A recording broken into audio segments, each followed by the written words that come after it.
Hello everybody, welcome back to my channel Nivira Classes. I am Nivita Jaiswal. Today I will discuss basic law knowledge. चाहे आप India के citizen हैं, चाहे आप कोई exam दे रहे हैं, चाहे आप एक पर्सन क्यों ना है, आपको लॉ के बारे में जानकारी होनी चाहिए। तो यहाँ पर जानेंगे हम लोग कि प्लेंटिफ कौन होते हैं, डिफेंडेंट कौन होता है, एक्यूज कौन होता है, सिविल केसेस क्या होते हैं, क्रिमिनल केसेस क्या होते हैं। यहाँ पर मैंने डायग्राम भी बनाई हूँ, तो आपको बहुत ही आसानी से मैं आज समझाऊंगी कि आखिर ये सब चीज़ क्या होते हैं। चाहे आप कोई एंट्रेंस एग्जाम दे रहे हैं, चाहे आप कोई भी लीगल एग्जाम दे रहे हैं, इसके पॉइंट ऑफ व्यू से बहुत ही इम्पॉर्टेंट ये वीडियो हो सकता है। तो पिछले वीडियो में हम लोग ने बीएचयू एंट्रेंस एग्जाम के लिए बहुत सारे पेपर तैयार किए थे, तो उसको आप पिछले वीडियो को जरूर देख लेंगे। एंड चलते हैं हम लोग टॉपिक की ओर। टॉपिक है हमारा बेसिक लॉ नॉलेज। अब यहाँ पर चलते हैं कि हम लोग लॉ के बारे में, लॉ के स्टूडेंट हैं एंड लॉ के बारे में जान रहे हैं, तो सबसे पहले हम लोग को जानना बहुत जरूरी है कि व्हाट इज लॉ, लॉ क्या होता है। क्योंकि हम लोग लॉ के लिए एडमिशन लेने जा रहे हैं या फिर हम लॉ का कोई भी एग्जाम दे रहे हैं, तो हम लोग को सबसे पहले ये नॉलेज होना चाहिए कि लॉ क्या होता है। तो law an official rule of a country or state that says what people may or may not do, means कि यहाँ पर बताया गया है कि कानून या विधि किसी भी देश या किसी भी राज्य के आधिकारिक नियम, किसी भी राज्य को आधिकारिक नियम बताता है कि वह व्यक्ति जो है, वहाँ के लोग जो है क्या करे या क्या ना करे। आपको पता होगा कि हमारे देश में कॉन्स्टिट्यूशन है, हमारे देश में आईपीसी है, सीआरपीसी है, सीपीसी है। ये सब क्या है? लॉ है। लॉ के द्वारा क्या बताया जाता है कि कोई भी व्यक्ति जो है क्या करे या क्या ना करे, कौन सा कार्य करे जिससे वो आपराधिक माना जाएगा, कौन सा कार्य ना करे जिससे वो आपराधिक नहीं माना जाएगा। तो ये सब क्या है? लॉ है। अब यहाँ पर चलते हैं हम लोग कि लॉ के अंतर्गत दो चीज आती है, प्लेंटिफ एंड डिफेंडेंट। जहाँ कहीं भी आप सुनते होंगे कि प्लेंटिफ ने ये किया, डिफेंडेंट ने ये किया, कैसे कैसे क्या चीज होता है, तो हम लोग आज जानते हैं। यहाँ पर एक महिला आपको दिख रही होगी और यहाँ पर एक पुरुष दिख रहा होगा। तो यहाँ महिला का नाम है सीता और पुरुष का नाम है अभी। अब यहाँ पर क्या होता है कि सीता जो है 10,000 रुपीज जो है अभी को देती है कि तुम्हें जो है पैसों की जरूरत है, तुम मुझे अभी ले लो, बट तुम मुझे 1 मंथ के बाद में लौटा देना। अब क्या करता है कि अभी जो है 1 मंथ हो जाता है, बट अभी जो क्या करता है कि नहीं लौटाता है 10,000 रुपीज। अब वो उससे बहुत मांगती है, रिक्वेस्ट करती है कि भाई मुझे 10,000 रुपीज दो, मुझे जरूरत है उसकी। सीता बहुत रिक्वेस्ट करती है अभी से, लेकिन 10,000 रुपीज वो नहीं देता है। तो क्या करती है सीता? बहुत थक हार जाती है। फिर इसके बाद में वो क्या करती है? केस फाइल कर देती है। तो यहाँ पर कौन प्लेंटिफ हुआ और कौन डिफेंडेंट हुआ? कौन प्लेंटिफ हुआ, कौन डिफेंडेंट हुआ? तो यहाँ पर कौन सह रहा है, मीन्स कि कौन सफर कर रहा है? तो सीता सफर कर रही है, तो प्लेंटिफ सीता हुई और डिफेंडेंट कौन हुआ? अभी हुआ। कौन हुआ? डिफेंडेंट अभी हुआ। मीन्स कि जो व्यक्ति जो है केस दायर करता है वो व्यक्ति क्या कहलाता है? प्लेंटिफ कहलाता है। और जिसके लिए दायर किया जा रहा है, जिस व्यक्ति के लिए दायर किया जा रहा है, वो हो जाएगा डिफेंडेंट। तो यहाँ पर थोड़ा हम लोग इसके डेफिनेशन भी जान लेते हैं। Plaintiff person who suffer, means कि जो व्यक्ति जो है सहता है उसे हम लोग प्लेंटिफ कहते हैं। एंड डिपेंडेंट जो है person who is responsible for suffering, means कि जिसके कारण से वो सहता है उसे हम लोग डिफेंडेंट कहेंगे। यहाँ क्लियर है? Any problem? Then comment box में कमेंट करें। अब हम लोग चलते हैं डिक्री क्या होती है। डिक्री जो है final decision of court, court के द्वारा कोई भी आधिकारिक फाइनली या प्रिलिमिनरी डिसीजन जो है दे दिया जाता है, उसे हम लोग डिक्री कहते हैं। ओके, यहाँ क्लियर है? क्योंकि डिक्री से क्वेश्चन जो है कोई भी एग्जाम में पूछा जाता है कि व्हाट इज डिक्री, तो यहाँ आपको पता होना चाहिए कि फाइनल डिसीजन जो है दे दिया जाता है कोर्ट के द्वारा, तो उसे हम लोग डिक्री कहते हैं। अब यहाँ पर चलते हैं order. Formal written direction given by a member of judiciary, judiciary member के द्वारा कोई भी फॉर्मल डायरेक्शन दिया जाता है तो उसे हम लोग क्या कहते हैं? ऑर्डर कहते हैं। फॉर एग्जाम्पल जैसे कि कोई भी केस चल रहा है और उस केस में कोई भी कोई भी प्रतिवादी है, उसको कहा जाता है कि भाई तुम जो हो इस स्टेट को छोड़कर तुम जो हो ना तो फॉरेन जाओगे और ना ही अदर स्टेट जाओगे। फॉर एग्जांपल यहाँ पर हम लोग एग्जांपल लेते हैं, Salman Khan versus state of Maharashtra का केस चल रहा था। आपको पता है कि सलमान खान ने हिट ऑफ रन केस के अंतर्गत उनको वाद दाखिल किया गया था। तो यहाँ पर क्या हुआ कि सलमान खान को बोल दिया गया कि आप जो है महाराष्ट्र छोड़कर कहीं भी आप फॉरेन नहीं जाएंगे या अदर स्टेट नहीं जाएंगे। तो इस तरीके के ऑर्डर जो है क्या किया जाता है, कोई भी जुडिशरी मेंबर के द्वारा दिया जाता है तो उसे हम लोग ऑर्डर कहेंगे, क्योंकि जो जुडिशरी मेंबर के द्वारा कोई भी ऑर्डर दिया जाता है तो उसे मानना जो है बहुत ही जरूरी होता है। अब यहाँ पर चलते हैं judgment. Statement given by a decree और ऑर्डर मीन्स की ऑर्डर एंड डिक्री के बेसिस पर कोई भी जजमेंट जो है दिया जाता है तो उसे हम लोग जजमेंट कहेंगे। कोई भी जो जस्टिफिकेशन दिया जाता है तो उसे हम लोग जजमेंट कहेंगे। फॉर एग्जांपल आपको पता है कि निर्भया केस के अंतर्गत जो चारों रेपिस्ट हैं उन लोग को फांसी की सजा दे दी गई है। तो किसके द्वारा दी गई है? सुप्रीम कोर्ट के द्वारा। सुप्रीम कोर्ट के द्वारा आधिकारिक आदेश दे दिया गया है कि मीन्स की आदेश नहीं कहा जाएगा, इसे जजमेंट दे दिया गया है कि उन लोग जो चारों जो कैदी हैं उन लोग को फांसी के तख्ते पर चढ़ा दिया जाएगा। तो इस तरीके के जुडिशियल डिसीजन को हम लोग जजमेंट कहेंगे या फिर हम लोग कह सकते हैं जजमेंट कहेंगे। ओके, यहाँ पर क्लियर है। अब हम लोग चलते हैं कि जजमेंट तक क्लियर हो गया आप लोग का। अब हम लोग चलते हैं civil cases and criminal cases. इसको हम लोग एक डायग्राम के माध्यम समझते हैं। डायग्राम, यहाँ पर एक गांव में राम एंड श्याम का घर रहता है। अब क्या होती है कि राम जो है, ये जो राम है ये राम एंड ये क्या है, ये व्यक्ति जो है श्याम है। यहाँ मैंने बहुत ही अच्छे तरीके से समझाई हूँ इसलिए आप ध्यान समझेंगे। राम जो है गांव में रहता है, गांव में इसका फ्लैट है। अब हम समझ सकते हैं कि रामनगर गांव है। ओके, रामनगर, यहाँ मैं लिख देती हूँ, रामनगर गांव है, उसमें राम और श्याम का यहाँ पर प्रॉपर्टी है। राम जो है इस प्रॉपर्टी में रहता है, लेकिन श्याम की नौकरी जो है, जॉब जो है दिल्ली लग जाती है और वो दिल्ली चला जाता है अपनी फैमिली को लेके। अब श्याम के मन में यह सवाल उठता है कि रामनगर में मेरी इतनी प्रॉपर्टी है तो मेरा भाई राम ही से क्यों वहां पर रहेगा, मैं क्यों नहीं जाऊं उस रामनगर की प्रॉपर्टी में आधा आधा हिस्सा लेने के लिए। श्याम जो है दिल्ली से जॉब का छुट्टी लेके रामनगर आ जाता है और अपने भाई राम से कहता है कि प्रॉपर्टी में मुझे आधा हिस्सा चाहिए तो चाहिए।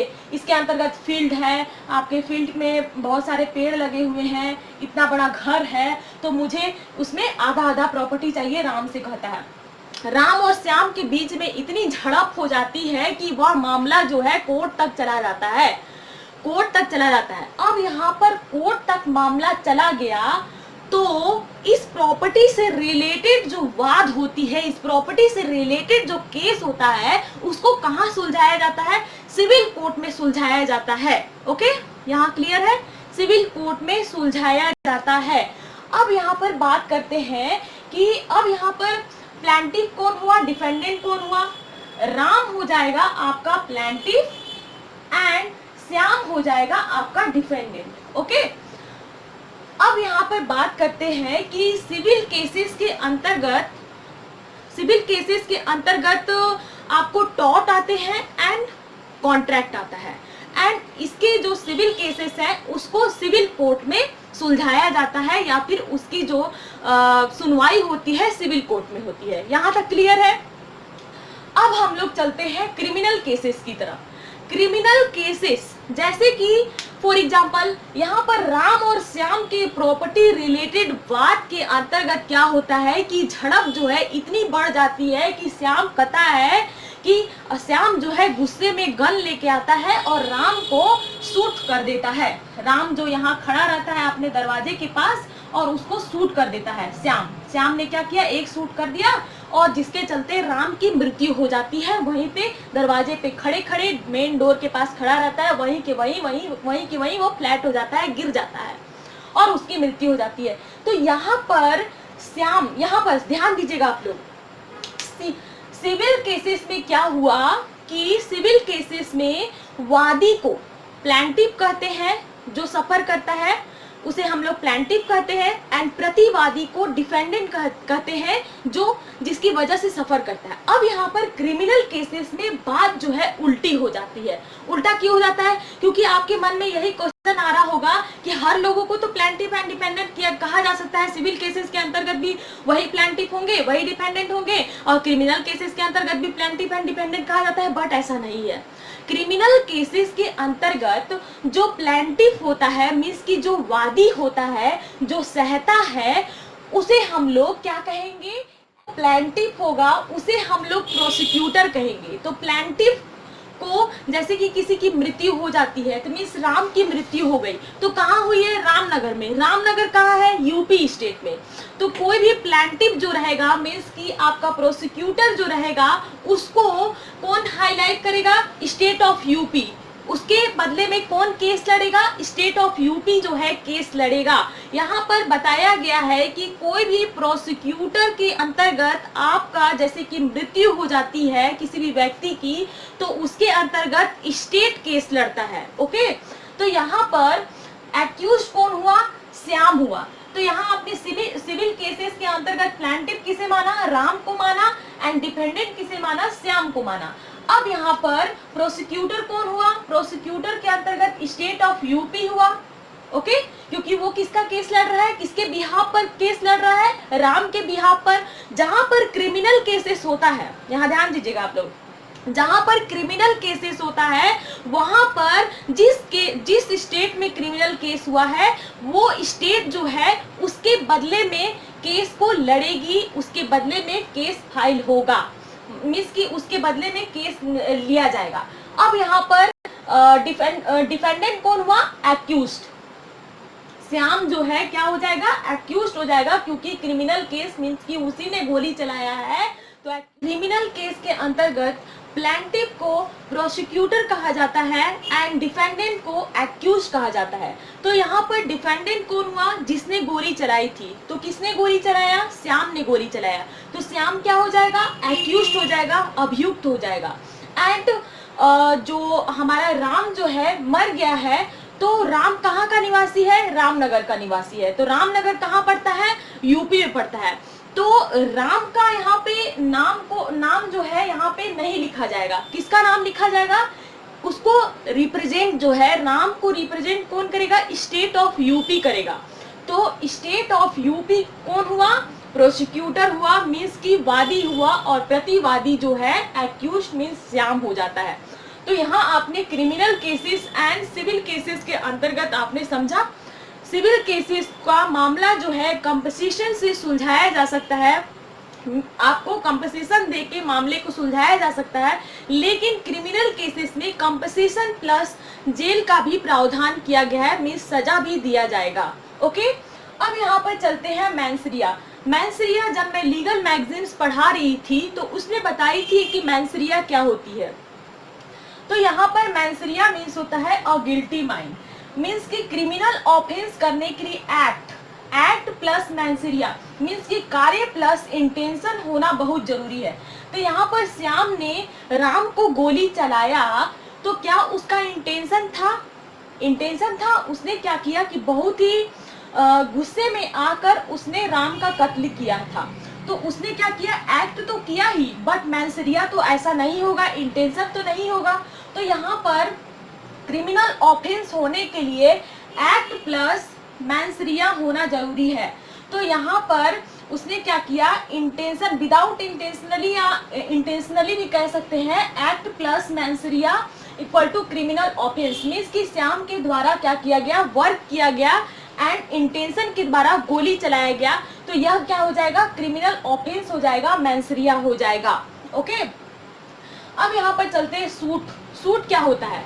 सूट मीन्स कि कोई भी क्रिमिनल केसेस या फिर सिविल केसेस आप जो है कोर्ट में फाइल करते हैं, तो उसे हम लोग सूट कहते हैं। ओके, एंड यहाँ पर पेटिशन दिया गया है। पेटिशन मीन्स क्या होता है? यहाँ पर पेटिशन में हम लोग बहुत ही कंफ्यूज हो जाते हैं।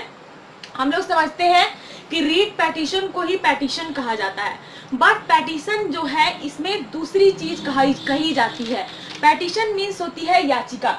यहाँ पर the person who files petitioner the person against whom petition fit respondent। यहाँ पर बताया गया है कि इस तरीके के पेटिशन में जो हमारा हिंदू मैरिज एक्ट 1955 के अंतर्गत सेक्शन 9 कंजुगल राइट्स ही पेटिशन फाइल करना पड़ता है, कंजुगल राइट्स के अंतर्गत ही पेटिशन फाइल करना पड़ता है, उसे ही हम लोग पेटिशन कहते हैं, याचिका कहते हैं।